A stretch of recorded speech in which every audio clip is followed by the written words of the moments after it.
Formasi 3 back, ini formasi yang kembali muncul di kubu Chelsea setelah kemarin mereka ngalahin Aston Villa. Dan 3 back juga formasi yang setelah Ruben Amorim masuk, ini pada akhirnya dia dipakai sebagai formasi yang benar-benar bakal jadi formasi pakem buat Manchester United. Dan sejauh ini udah 3 pertandingan dilaluin sama Amorim di Premier League dan semuanya dipakai 3 back dengan beberapa pergantian pemain yang berbeda, dan ini juga dia masih eksperimen. Tapi kali ini gue pengen ngejabarin beberapa perbedaan dan ngebahas potensi-potensi ataupun juga hal-hal yang ada yang bisa membedakan antara Chelsea dan Manchester United di segi 3 back ini. Karena Chelsea waktu pakai 3 back dan MU waktu pakai 3 back juga, ini ada beberapa perbedaan yang cukup mencolok yang pada akhirnya membedakan kedua style dari permainan Chelsea dan Manchester United ini. Kalau misalnya kalian ngelihat formasi 3 back-nya Chelsea waktu lawan Aston Villa, itu formasinya lebih ke 3-2-4-1. Sementara Manchester United itu formasinya condong lebih, sebenarnya bukan 3-4-2-1 banget, kecuali yang waktu lawan Arsenal. Waktu lawan Arsenal itu ya jelas 3-4-2-1, tapi sisanya Diogo Dalot di kiri, Ahmad Diallo di kanan, yang pada akhirnya ini jadi 3 back tapi 3-3-3-1 ular gitu kan, karena menceng begini.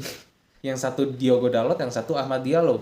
Nah, ini fungsinya Ahmad Diallo sendiri juga buat lebih ke sisi serangan, sementara Diogo Dalot ini lebih ke sisi buat lebih pertahanan. Sehingga permainan di sisi sayap ini bakal jadi penting banget buat Chelsea.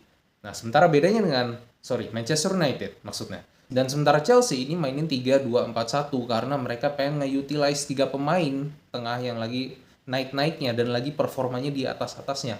Enzo Fernandez, Lavia, dan Caicedo. Karena itu mereka lebih berusaha untuk musatin permainan di tengah, dan dua-duanya sebenarnya works really well. Tapi yang jadi perbedaan adalah di Manchester United sendiri, mungkin dari segi banyaknya jam terbang bersama Ruben Amorim, sehingga Manchester United sendiri masih butuh pemain-pemain yang cocok untuk skema yang akan diterapin sama Ruben Amorim. Dan kita lihat juga beberapa pemain ada yang perform dan beberapa pemain ada yang nggak perform di Manchester United. Sementara Chelsea sendiri juga sebenarnya sangat cocok dengan skema ini. Tapi juga kemarin waktu Aston Villa juga banyak juga kelemahan yang kelihatan gitu ketika bermain dengan sistem ini. Salah satunya udah gue sebutin di video yang lalu adalah gimana Chelsea sendiri ini lemah terhadap sisi sayap, yang benar-benar kalau misalnya pemain lawan itu benar-benar nerapin counter dari sayap ini benar-benar terbuka karena memang dikorbankan supaya lini tengahnya ini bisa jauh lebih kuat.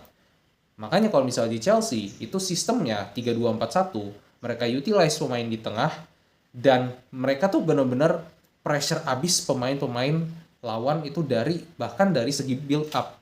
Kayak kemarin Nicholas Jackson, abis itu juga Cole Palmer, Enzo, itu pada naik semua. Bahkan situasinya itu bisa, contohnya kayak 6 lawan 4. 6 pemain Chelsea itu bisa ada di depan. Kenapa? Karena memang 3-2-4-1 ini tuh mengakomodir para pemain Chelsea supaya para pemain Chelsea ini bisa lebih banyak nge-press gitu. Sehingga kekurangan dari defensif di sisi sayap ini tuh bisa ketutup dari high press yang dilakuin sama Chelsea.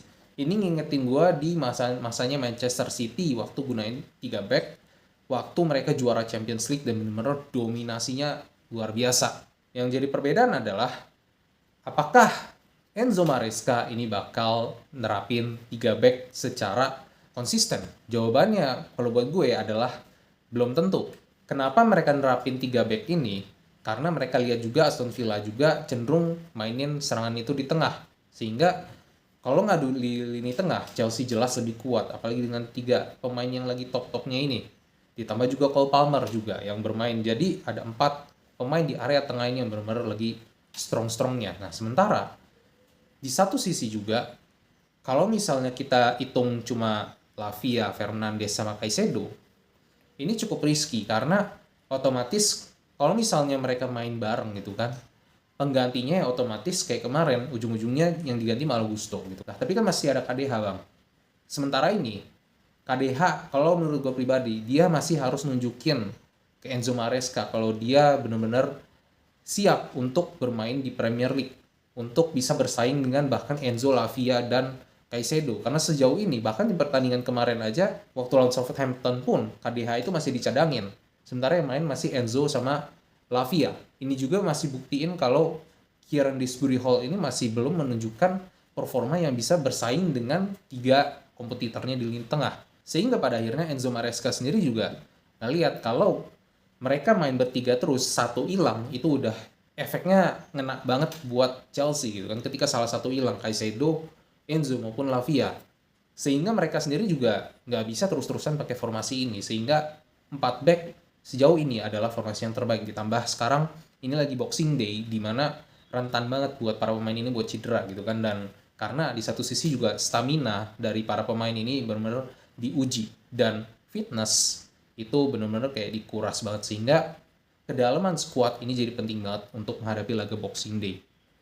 Nah, ini juga yang dilakuin sama Amorim, di mana dia sendiri kalau menurut gue, walaupun pastinya dia pengen menang lawan Arsenal, kemarin sendiri dia juga nyampein statement kalau Arsenal sendiri itu juga udah ngebangun ini tuh 5 tahun, sementara MU-nya Amorim ini baru banget dibuat, sehingga ya jelas gitu kan ada perbedaan kualitas di sini karena persiapannya sendiri juga udah beda.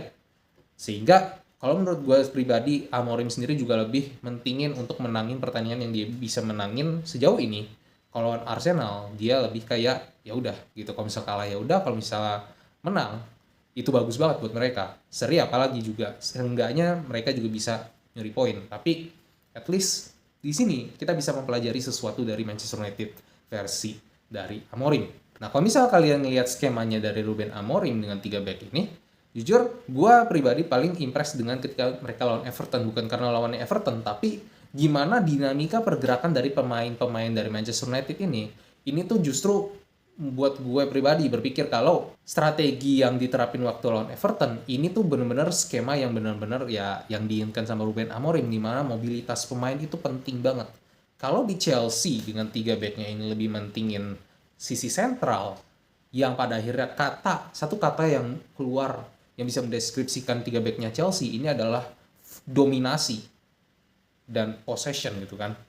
Manchester United ini lebih kata-katanya itu ke arah mobility dan speed gitu kan, kecepatan. Mobilitas sendiri, kenapa gue bilang mobilitas, karena pentingnya pergerakan dari 3 pemain depan dari Manchester United untuk supaya sistem ini tuh benar-benar berjalan. Ketika Manchester United main lawan Ipswich, itu benar-benar Manchester United terutama di babak pertama itu diacak-acak sama Ipswich gitu kan, yang notabene-nya dia berada di bawah klasemen, tapi dia bisa secara possession ngunggulin Manchester United. Walaupun Manchester United bisa cetak gol di awal, itu pun juga serangan yang dimulai dari area sayap. Nah, sementara waktu lawan Everton, mereka bisa lebih ngunggulin Everton, dan mobilitas dari pemain-pemain depan 3 ini tuh benar-benar berjalan gitu kan. Walaupun di satu sisi area tengahnya ini sangat berpengaruh gitu kan, tapi balik lagi, kalau melihat kelemahannya dari 3 back milik Manchester United ini justru ada di area tengah. Kenapa? Karena area tengah ini tuh mereka lebih butuh seorang destroyer gitu kan, ataupun juga seorang yang benar-benar energik yang bisa mengcover area secara luas. Kemarin ada kesempatan di mana Eriksen dan Bruno Fernandes ini bermain sebagai DM ataupun di playing playmaker lah.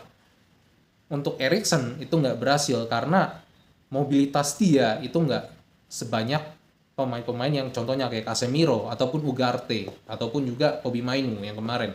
Itu Chelsea kekurangan mobilitas itu. Sementara Bruno Fernandes, sebenarnya permainan dia waktu lawan Arsenal itu tuh nggak jelek, tapi pada akhirnya banyak hal yang dikorbanin gitu kan dari segi Manchester United. Contohnya ketika dia masukin Mason Mount sama Garnacho, Mason Mount itu kontribusi ke lini tengah itu cukup baik, sehingga lini tengah ini tuh nggak gampang dibobol sama pemain-pemain Arsenal yang kita tahu punya lini tengah juga yang trionya ini kuat.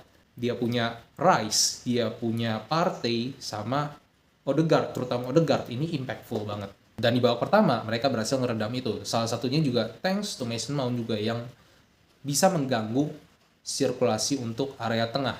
Makanya yang sering diincar itu adalah sisi half space di area Bruno Fernandes. Karena Bruno Fernandes sendiri juga kalau misal dibandingin, seperti yang gue bilang tadi, dengan DM seperti Casemiro maupun Ugarte itu agak kurang gitu dalam segi covering area. Tapi dia bagus untuk build up dan juga sirkulasi bola. Makanya Ruben Amorim juga pertimbangan hal itu. Tapi yang gua sayangkan di sini sebenarnya lebih ke Garnacho. Karena Garnacho sendiri juga dia nggak begitu ngasih impact apapun gitu ketika dia lawan Arsenal maupun waktu dia lawan Ipswich juga. Garnacho kalau menurut gua itu memang nggak cocok di skema 3 back ini. Makanya dia udah 2 kali bermain juga nggak begitu banyak kontribusi.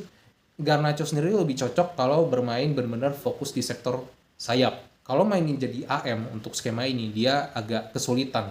Dan mobilitas dia juga nggak bisa untuk dipakai dalam skemanya Amorim sejauh ini ya. Kita nggak tahu ke depannya apakah dia bakal lebih berkembang atau enggak. Tapi sejauh ini, Garnacho nggak bisa memberikan dirinya untuk bisa cocok dengan skemanya dari Ruben Amorim. Nah, yang cocok justru kalau menurut gue itu lebih ke Rashford, Zirkzee, sama Bruno. Mason Mount, dia lebih sebenarnya kalau menurut gue dia lebih cocok untuk mainin kalau misalnya satu center AM itu di depannya ada 2 striker. Nah, itu lebih cocok karena dia lebih ke ngegendong untuk lini tengah gitu kan, sehingga lini tengahnya gak gampang dibobol dan bisa lebih merusak untuk build up dari lawan. Nah, kalau dimainin cenderung lebih ke sayap gitu, dia agak sedikit keteteran. Dan contohnya kemarin, kalau udah masuk ke fase serangan, dia agak kurang gitu kan untuk bisa nge-support pemain-pemain dari Manchester United yang lainnya. Nah, justru Bruno Fernandes yang harusnya ada di posisi AM. Kenapa? Karena mobilitasnya dia itu tuh lebih bisa dipakai untuk support dari area tengah, baik itu dari serangan maupun bertahan. Contohnya waktu lawan Everton kemarin, ketika dia mundur ke belakang dan misalnya di sini ada Diogo Dalot sama Bruno Fernandes. Ketika Bruno Fernandes cover area sayap ke belakang untuk build up, Diogo Dalot itu bisa lebih maju ke depan. Nah, sementara dari Rashford sama Zirkzee, kita sering banget ngelihat rotasi 2 pemain ini barengan sama Bruno. Ketika Zirkzee rada turun, Rashford dia yang cover di depan. Dan ketika Rashford ini dia rada ke kanan, Zirkzee langsung maju ke depan. Dan Bruno Fernandes dia yang lebih agak sedikit berada di belakangnya dari Zirkzee. Rotasi ini tuh terus ada gitu. Tiba-tiba lu bakal lihat kayak Rashford tiba-tiba di kanan, di kiri, abis itu di belakang, abis itu Zirkzee juga tiba-tiba nge-cover ke semua posisi-posisi temannya. Amad Diallo juga tiba-tiba ada di depan waktu Rashford rada ke belakang. Nah, ini tuh banyak banget rotasi yang bisa dilakuin sama para pemain ini.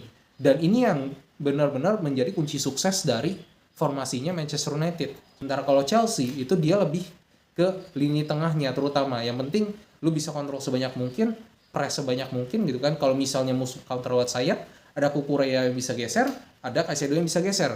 Dan terutama kalau Caicedo geser ke kanan, Enzo tinggal turun, nge-cover posisinya dari Caicedo. Yang pada akhirnya, ini balik lagi jadi formasi 4-5-1. Yang jadi PR adalah bagaimana mereka nutup lini sayap ini secara cepat gitu kan. Dan kemarin, itu juga banyak dibobol sama Aston Villa sebenarnya. Tapi Ollie Watkins finishingnya jelek, jadi nggak begitu kelihatan.